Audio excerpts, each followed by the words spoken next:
Today we are getting in insights into family business. So we will go by the agenda. So introductions, I got some introductions of all of you. Your energetic youngsters in business. I saw that it ranged from, your business ranged from, let's say, trading to manufacturing to financing to other services. So extremely good range of businesses. So we will go through this, and we are going to have a lot of interaction with you. We are going to have a lot of polls in between. So I want you to be at your your cell phone or your laptops, which I am seeing. So please see that you interact, you answer to those questions, so that at the end of this session, which I expected to, my part will be about 45 minutes, and then we could take some questions if required. So depending on situation. So this is what we plan to do today. So the participants have already got introduced, and introduction about me Vikas has given, but more importantly, we are extremely concerned with the way businesses are being conducted, and therefore when Vikas asked us, I readily jumped in, though today is an extremely jammed day for not only for me, for my mates also. So, and in case you have any questions or anything, you can always put it in the chat box. We will see how they are to be addressed. Now, what is the objective? To under FB here is not Facebook, but family business. And so what is the DNA of family business? Understanding today I'm just focusing, bringing conceptual clarity on family businesses. And there are different models of family business. So I want you to identify which model your business belongs to, because that gives you actually insight as to what is happening. And then the biggest issue that come up is the intergenerational issues. I'd like to touch upon them and what we need to go, how we can go about it. And the last part of our presentation is also based on some of the inputs you are giving, so that we'll analyze it on the screen and then see what has. So what is going to be the end of the session, I have no idea. So it will be suspense for all of us. So, and then you please assess about today's. So there is, so when you go back today in this next 1 hour, I want you guys to go back with something that will enable you to inspire you, understand where you are. So we strongly believe at MaGC that if we do not get the benefit of everything we do, then we better don't do.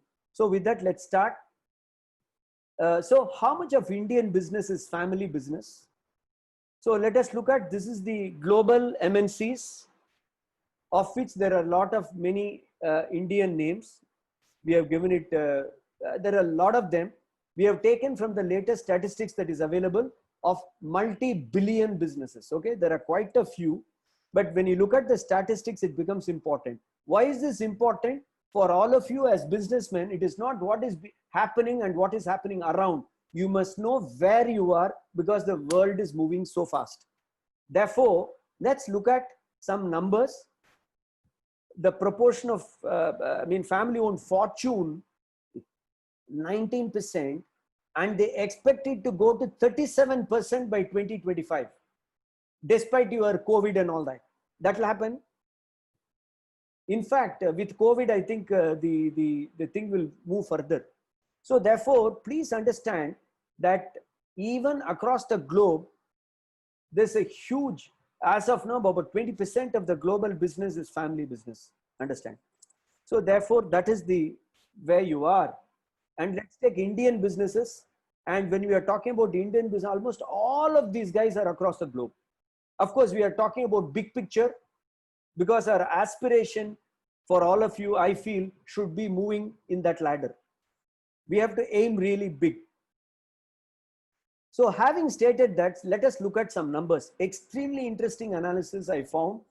The share of GDP in India is about 65 to 70% of the GDP is made out, is triggered because of family businesses. So, you know what vital role you are playing in terms of national economy. India is one of the top countries in the world that way. And coming back to the India facts, 85% of the businesses in the country, and they contribute 60 to 70% GDP. 2 out of every 3 listed companies family controlled. Even first 1,000 companies, the market capitalization is huge. And then 70%. The best part is close to 78% of family business go out of their way to help and retain their staff in bad conditions. This is a highlight, because in India, the human element is very, very important. And that is what is holding all of us together. The moment I start talking to you, somehow already I feel that, you know, I'm one amongst you. This happens quite often, because we are able to culturally link and relate to each other. So that is aspect of India fact. So in the centrality of the companies, when you say centrality, the holding, almost 56% in India, the holding, strong holding of the companies is by the family business, and non-family business is only 44%. Whether there is an increasing change in non-family business, etc., is there, but more importantly, why non-family business and family business?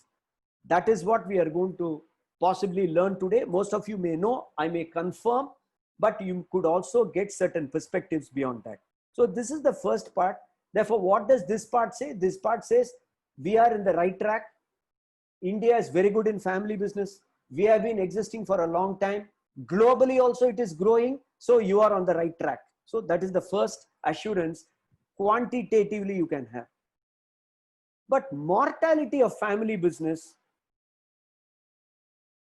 what they say is until the first generation it goes well. From the second generation onwards, either it takes off or it goes down. This is a cause for concern, and this trend is increasing. So therefore, we need to be very careful when we are handling family business. So in order to understand how to handle family business, what type of family business we are in, not what the family business is doing. So therefore, different configurations or models of family business, I want you to get exposed to. When I'm going to give some 5 or 6 models, please understand which model you belong to, because immediately I'm going to have a poll, and I'm going to see in our group what type of family business exists most, because that gives us an idea how to discuss further. So let's understand the different family business models. First, we define very interesting definitions have come out across the globe. Governed and managed with the intention to shape and pursue vision of business held by a dominant and controlling members. And they want it to go across the generations. This is one type of the traditional business. I am establishing business. My great grandson will inherit it. Their family. So this is modeled one way. This is one way of family business. This is all a definition. I have not come to the models. Some people accept family business only when it is going to next generation also. Otherwise, it's only your business. 2 or more family members working in the business, financial, and there is a intergenerational, one generation to another generation, it is passed off. Otherwise, it's only an individual business. Third one, majority ownership and structure management entirely given with hands of a single family or a group of families. So we find that even in these 3, we find that the control and ownership within the family or family group is what defines a family business. Covers ownership, management, responsibility is being taken. And if at least 2 generations are there. So a family business is defined in different ways, but as far as we are concerned, I will go by that yellow one. The fourth one covers ownership, management, and responsibility for the business shared by the members of one or more family in that group. That is your, why the definition is important, you will see. You are having a business, one of your relatives has funded some capital, and he says after 3 years you return. He is not part of your business. You have taken money from some relatives or no, that is still. So you need to have participation and responsibility in the business. So that's what defines family business. Now let's look at some interesting family business models. One is a captain family business. What is this? It is small enterprise where the business complexity is low. Father, one son-in-law. Shareholding is within the family, but the whole thing was done by one man. The daddy had done it, and he will not listen to anybody. He is still dominant. He is the boss. You may say, I have studied BCom, I have studied engineering. Sorry, I say you do. I'm sure a lot of you will be able to identify. So therefore, this is a captain family. This model is model number 1, captain. But please understand, even big businesses start like this. Okay, this is captain family. From captain, we move to the king. Slightly bigger. The business and family is united by a leader. The business complexity is more. Earlier, he was simply doing one trading, one shop in Georgetown. He'll go at 10 o'clock after lunch and come back in the evening. That's all. Now that is complicated. We are doing 2 more things, and somewhere down we have got one small factory which is making something. And then 2 generations are together. The power is shared, but still the final say is with the older generation, and one person is dominant. The difference between captain and king is, in the king, 2 generations or 2 families included.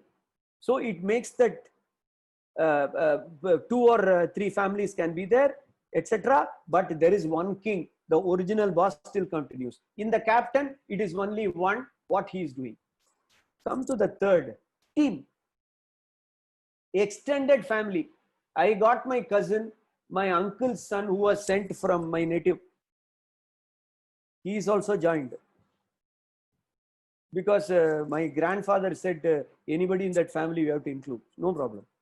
So extend a family in a team. But what is the issue? Family complexity is more than business complexity. All of you will understand this. We have to do, because my father's brother had only 2 daughters. So sons could not come. The son-in-law, both of them have come into the business now. So I have to, and unfortunately, both my cousin sisters are elder to me. So that brother-in-law, I'm already afraid. He married my cousin sister when I was in class 7. But I have studied engineering, I have studied MBA and come, but nothing. So family complexity is more, business complexity is less. Power, bit distributed, because the sons-in-law have come. Everybody is giving due respect. Another family, big family in my native, so I'll give respect. More shareholders, right? So family and business bit differentiated. So when we come in the evening function and all that, we don't act as if partners, but it is there, right?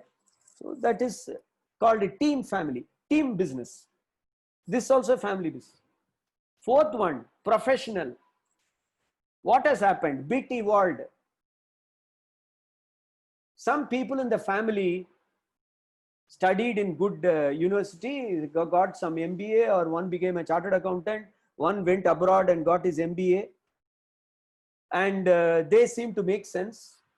They are able to grow the business, and they are able to take decision. Therefore, what happened? Some responsibility has been given to them, bypassing the traditional family structure. So this is a professional business model. So few family members in professional management, the business is very complex. Opposite of team, the business complexity is more family complexity. Let us say the business is high-tech business. Maybe software development or some hardware thing, all that. And family also has qualified people. So less personalized managerial style.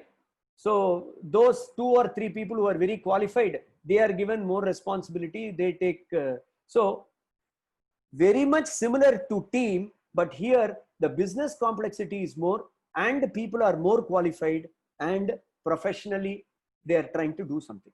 This is one stage. Still it is a family business. Still the elders are respected. All that goes on. No difference there. Now comes the corporate. So this professional business developed further, then they feel they need some investment of huge funds. Yeah. And somebody also says, hey, you can get into this business. We'll hold a very small share over a period. We'll hold shares initially. We'll over a period of time, we'll sell the shares, make some money. What Dada did not put, we will do. We will make it and we will take it our traditional business, which we are having. No problem. So you go corporate, complex family governing a business, then handles both business and family complexity, family members, plus you are also taking people from outside because it's a high-tech business. You are going to make some chips. You are going to make some components which require high degree, or you are getting into a information technology space where you need some qualified people. So professionals also come, they also manage, you also manage, you have a right balance. Now we are bringing enough money, proper return on investment. So the family complexity does not affect. Why? They are getting the return on investment. So this is another level of family. And the last type is investment group. Made enough money, or the senior members of the family still want to do the old business. Young fellows move together. Hey, we have got some investable surplus. I have spoken to my family. Let us put it in an investment solely for the purpose of investment, growing it, selling it, making money. No emotional attachment. We do 10 business every year, 10 investment every year. 2 or 3 will click, but we'll make enough money. We become like, private investors, venture capitalist type. So we form one holding company, 3-4, all of our cousins join, all of us put 2 crores each, 10 crores we form a corpus. Every year we will invest, we need average so much return, we'll put to professionals and manage, we are sitting back. Every year I get my return, I'm happy. This is the investment group. Now, please decide where you belong to. You are in one of these 6. You may be in more than one, but what you are predominantly one, you decide. You can be in more than one. I have seen my clients where they are more than in one, no problem. So you decide, because we are going to poll go on. We are going to close the poll. We have 87% votes. I'm so, sharing results. So look at the result. You have a lot of captain, 34% captains only. So I suspected this, but I would say it's not bad. It is reasonably distributed, and captain, king, team, professional few, corporate also few. Very nice. So 34 plus 28, that makes it 62.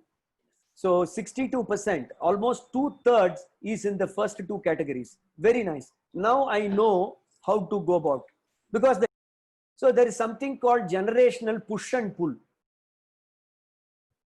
All of you know about it, right? So let us. So how does it come? I don't want to talk very nice. Let us get into. There is a conflict. Simple. The only reason why conflict is not openly expressed is the respect. Otherwise, inside you all expecting inside. I know. if what they call in cinema, mind voice, if they're able to hear, it'll be terrible. But anyhow, what do the elders talk about youngsters? So always the elders have some complaint. First, they want to take it easy. The next generation wants to take it easy. This is the mostly the elder people will comment like this. How hard I worked here. These fellows, they want to take it very easy. Second one, they don't want to take responsibility. So I have talked to some clients, old people. Sir, why are you like this? Please hand it over to your son. No, sir, they don't want to take responsibility. How do you know if you don't give responsibility? How do you know they will start it? So there is a problem. This is second issue we get. Third issue, they don't understand and appreciate how we build business. I used to go every locality, road by road, and then sell. These people don't understand. Okay. Then they don't seem to believe in hard work. They want everything easy. First day, my grandson wants to sit in air-conditioned room. He wants a car. Only when I was 58 years old in installment, I bought air condition. You know, all this you would have heard. So they don't seem to believe in hard work. And they want everything to be done immediately. They don't wait. I told them next year I will give you some more. No, immediately. So you get a lot of things like this from elders. And young people, they are in constant state of partial attention. They always get distracted. Nothing is able to, they are always busy with something. So they are not, this is the general idea that the elders have about youngsters. Now what about youngsters on elders? That also you have to understand. Family hierarchy brought to business. We don't like it. House, I'll give respect. Family function, yes, but not inside the office. I am toiling. I am looking at the data. I am using this Excel, finding out, talking to somebody. When I show, he doesn't want to look at the paper, nothing. He says, I know, you go. You know, the hierarchy is brought in. Elders feel youngers are not paying much attention as they done in their days. So elders, what they feel, youngers are not paying attention, so they always keep on cribbing. Then he says, elders do not appreciate newer management system technology. At a point of time, they didn't believe in calculator also. Now, no computer, no this thing. Phone means use for phone. Why you want to use phone for something else? You are saying, no, I will take control with the phone, I will do everything. He said, no. They feel my data will be lost. My business secret will be known. They are very interesting. This point, both of them complain. He says, my father and grandfather want me to do everything immediately. And they also complain, this fellow wants immediately. But what is to be done immediately, nobody says. That's the problem. This is a positive thing. They want to be done immediately, which means they want the success. That is very important. And one more, whatever they plan, they don't discuss at all. We are only informed. If they involve us in discussion, then we can also contribute. They say, no, I am older than your father, man. Keep quiet, I know. So this, I mean, if you, whatever technical detail you fight upon, ultimately it is brought, the conflict come out of emotion. The conflict comes out of the structure in which the family is linked. The conflict is out of the various risks that are involved in the business. Therefore, if we want to grow the family business like those which we have seen in the first two slides, okay, there's one more. What is it? They give us only responsibility, not power. They always ask us to do something, but I don't have power. My accountant has got more power than me. They believe in my accountant who has been with us for 27 years, not me. things like that. Okay. So they always want to keep working. I don't know why they want. We become inefficient.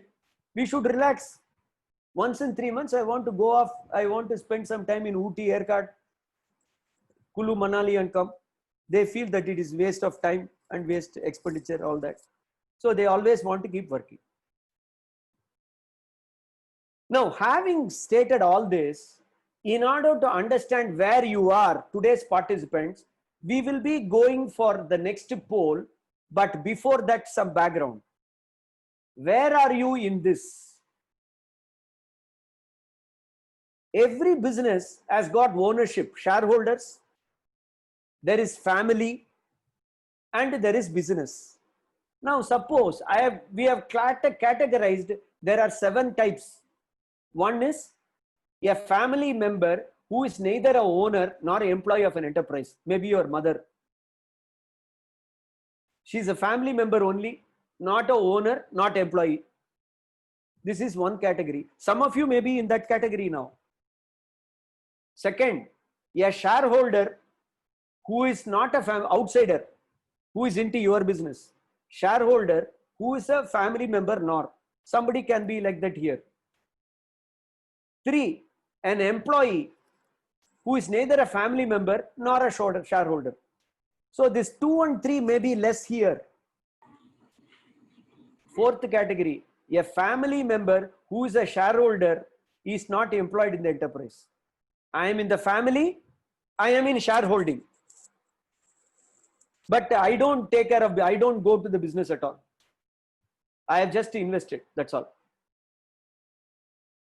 I am a shareholder and I'm also employed. This is very rare, but we have seen cases. We are a shareholder who is not a family member, but he is also employed. So you have taken somebody who is working for you and has also invested some money. If somebody like that, so you think 6, a family member who is not a shareholder and is employed. You can have this category. You are still not yet become a shareholder. You are part of the family and you are working. Some money is given to you, compensation. You are learning or whatever. And 7, of course, a shareholder who is a family member who is also employed in the enterprise. So already you would have decided what you belong to. 1 on the 7. I expect 5, 6, 7 to be more. So let us take the second and end poll. We have about 68% votes. Okay. I'm ending poll and sharing the results. So as I told you, I was expecting, the later 6, 7, absolutely correct. So about more than 70% belongs to that category. And a family member who is not a owner or employee. Fair enough. We finished. A natural situation, what is a conflict? And a difference in opinion or visions resulting in emotion. That's what I said. Always this difference in opinion, but many people have not understood the issue is not with the previous generation or current generation at all. The issue is in the way business is conducted. We are unnecessarily mixing our emotion and other things into our business. We need to be clear about it. So therefore, what are all the issues? Their family issues become business issues. That is 90%. That is the reason. I have not even given a poll for it because all of us know. Second, there is no forum or a process for any dialogue because the family relationship is coming. We don't have, okay, anything official, how we will discuss. Do we have a process by which we discuss and thrash out issues? No. Invariably, we look at to the hierarchy for taking decision. Even in organizations, multinational corporate organizations, this hierarchy does not work. Third, lack of role clarity. Is there role clarity? This is exactly what you should do, what you should not do. Without role clarity, over a period of time, you will not develop expertise. Role clarity only brings expertise. And lack of balanced dialogue. Again, we move family into our relationship and we don't put across things properly. Therefore, issues are not intergenerational issues are not addressed basically because of these four. There is enough research conducted. There is enough material available to understand why these type of issue. It is not just happening in your family. Throughout the world, this is happening. So therefore, sir, we have had no issues, sir. All of us accept what one person says. That is also not good. There has to be, see, if you want to develop muscle, some pressure has to be put. You have to do that. So there has to be an agreement to disagree. There has to be level playing field. There has to be dialogue happening between people. And then only we'll be in a position to make the organization healthy and make it go through several generations, expanding all the time, never looking back. In summary, we understand family conflicts. You saw that risk after second generation not taking off. Susceptible to interpersonal conflicts, particularly when people get more educated, when particularly people get more exposed to information. Absolutely. So definitely there will be conflicts. In fact, you must use it as plus.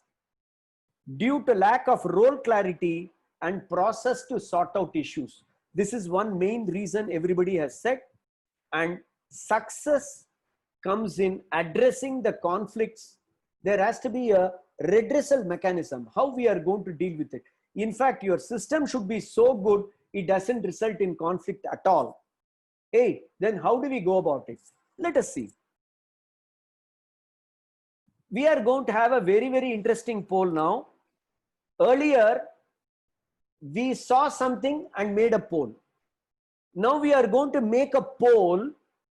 It is a bit longish. There are some 7 to 10 questions which you may have to tick. First, we will tick that, and then I am going to show one national level poll conducted, and we will compare and we will see where you are and then discuss, so that it becomes very, you must know. Sharing results. Yeah. So, lot of very, very nice things have come. I'm very happy about the frank thing. You have a sense of agreed values and purpose of a company, a purpose as a business or whatever. So 75% yes, that is very good. You are committed to and adhered to corporate social responsibility, 2/3 and 1/3. Many people might not have thought about CSR. The family owns the business as a clear set of family values, 75%, good. You have defined a code of conduct, 50-50. 50-50. Now you see statements 4 and later on we will see 4, 5, 6, 7 becomes important. We have a documented vision and purpose statement. No. The values of the family define clear expectation from members, 2/3 and 1/3. Family values in written form, no. Strategic plan for next 3 to 5 years documented, no. Conflict resolution, discuss openly, yes, that is good. You have a structured conflict resolution, no. Because of 9, 10 doesn't happen. Because we have open system of talking.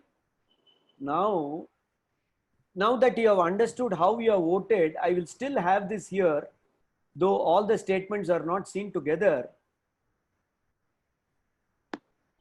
Should I move it a bit? See, now you look at this. I want you guys to see this. You have a clear sense of agreed value. You know, the dark one is Indian companies which are successful. Those companies which you saw there, the first 2 pages. Adherence to corporate social responsibility, 85%. See, in none we have achieved that percent. Closer set of family. You have a defined code of conduct, 73%. You have a documented vision and purpose statement, 72%. Value the family owns. It's almost what you have given. Family values articulated in written form, 55%. So look at the highlight which I have gone on the right hand side.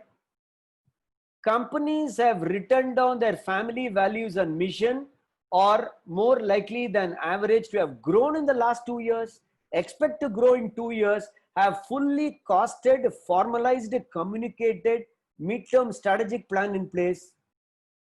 Okay. And there are other things we have not discussed about. This is one result. This is another result. Have a strategic plan 3 to 5 years. We found it is not there. 85% say the plan is embedded in their financial planning. They have put key performance indicators. So what has happened? Definitely even in this India, even in this Indian business have done, but many issues come because we have not structured. So structuring, and this survey is not a very old survey. It is 2019 only, released recently. Handle family conflict. So conflict is handled with immediate family, discussed openly. So we found very good response from our team here today. That is very nice. So therefore, building blocks, or you can close the poll, Pravina. So critical success factors for conflict resolution. So we have done 3 polls today. Thanks a lot to all of you. So we have understood how our family is there. It is a single, either, the family is around a single person. That is what the first 2 models told us, captain or king. And then when you said most of you are working, you are your partner, you are also business and family. So everything together, item number 7. And now here you see, generally very good family values expressed, but where it becomes very operational structuring, there is an issue. Documentation is poor, structuring is not done that scientifically. That is what in general we are able to decipher, and that's a good feedback today for all of you. So therefore, what are the critical success factors? I'll just few minutes we'll discuss about the building blocks. One is aligned owners. All the owners, we need to align themselves. I don't think that is a big issue with your group. Generally, the owners seem to be aligned. Second, effective board and advisors. We did not ask any question on that today because it is an individually we'll have to check. Normally, all the business have a strong board. Not necessarily you should be a company, private limited company, then only board. The central core. And ideally, you should have few people who can advise you. Many of the family businesses have grown up with good advisors.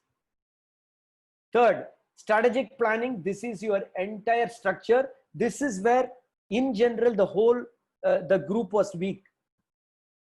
In terms of structuring, instead of having strategic plan, what is likely to have, how we are going to address COVID issues, post-COVID, when will the market bounce back? Can we already move into some other business? All that. I hope Vikas, you are giving them the link to our seminars. We are conducting webinars on various aspects of the business. We did general aspect, we did policy aspect, we did finished process aspect. Next weekend, we are having technology aspect. I invite all of you to join. Please join. It will be fun. It will be a real fun webinar, 1 hour. Normally alternate Saturdays between 4 and 5 p.m. Please find some time. I'll ask Vikas to give you the links. 3 webinars which we already recorded is already available in our website. We can send you the link, etc. So this is one area which you need to think. And merit-based leadership, I did not ask question because I'll be going too much on one day. Who is the elder in the family automatically become the next boss, or is it a merit-based leadership? Okay, this is another question the family businesses have to increasingly answer. And last but not least, engaged family governance. So what do you mean by governance? Governance is top management approach to what is happening inside the organization. Instead of feeling it as I have invested so much money, I am getting return. If I put in lending, it will be so much risk. Here there is less risk I am getting. Please get out of that mindset. You must create organizations that will exist for time to come, that should enlarge. All the members of the family should enjoy doing business. They should not have any health problem. They should not have any relationship problem. Our next generation and generation after next should lead a life of absolute, ethical principles, being straightforward, doing business in a positive way, being a leader in community, being contributing to the society, being positive. That is what is governance all about. Governance is not about how to increase my wealth. If you do all that thing, your wealth will automatically increase, boss, multiple times. Okay. So, but incidentally, all the rich men in the world, they are not family business. They made for themselves as a loner only. But whether it will continue in the next generation, absolutely no. Okay. So look at all these things. You should have these building blocks. Another day we can examine all these things. Having said, I'm closing with 2 Indian cases. Both the cases, you know, one from South India, one from North India.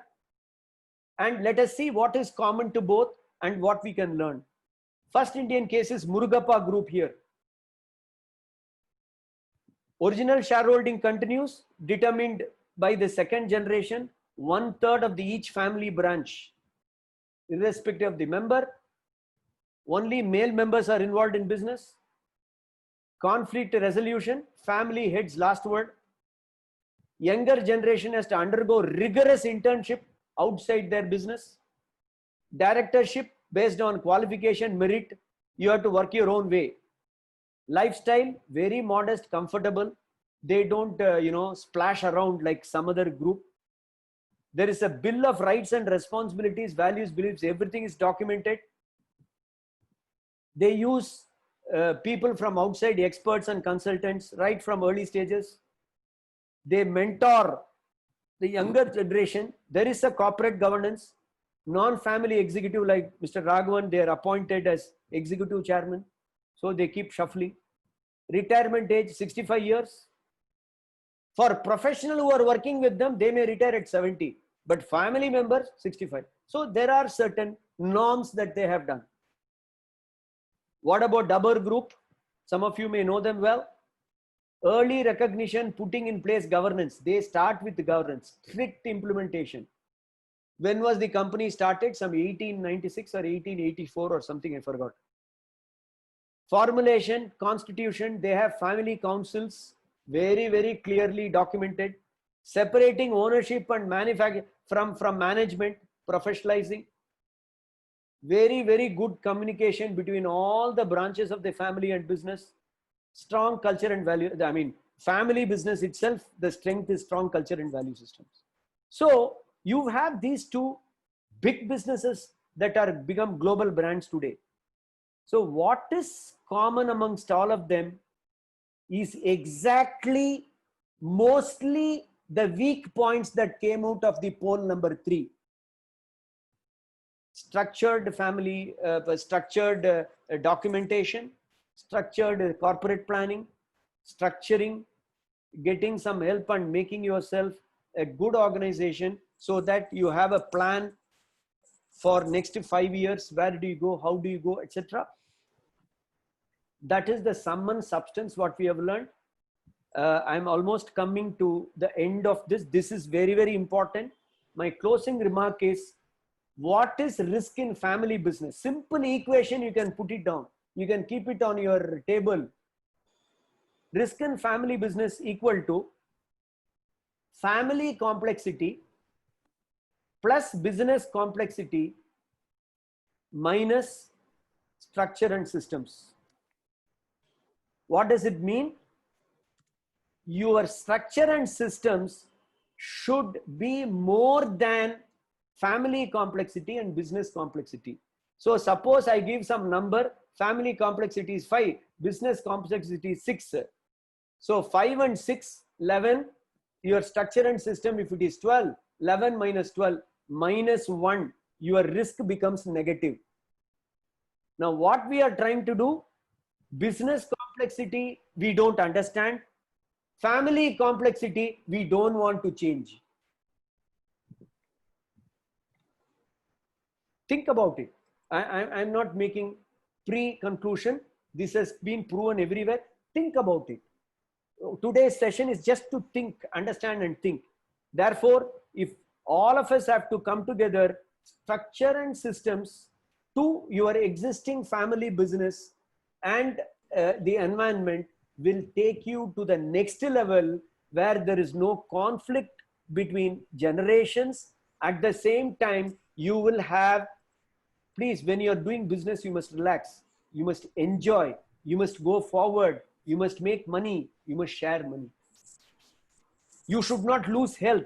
You must invest only time and money, not your health and happiness, please. That is what we are all for. If that is achieving, we are achieving the objective of the family business. Thanks a lot for hearing. What do we do next? I leave it to all of you. You please let us know. We can help you in many ways. I am not getting into what all help we can do.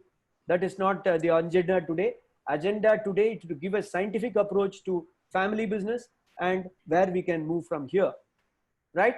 Therefore, the feedback will be available to you. Simple feedback, 1 second. You can finish it off, Pravina. While we collect the feedback, there is one question in the group chat. Shall I put it across to you now? Yeah, please. Any question in group chat, please.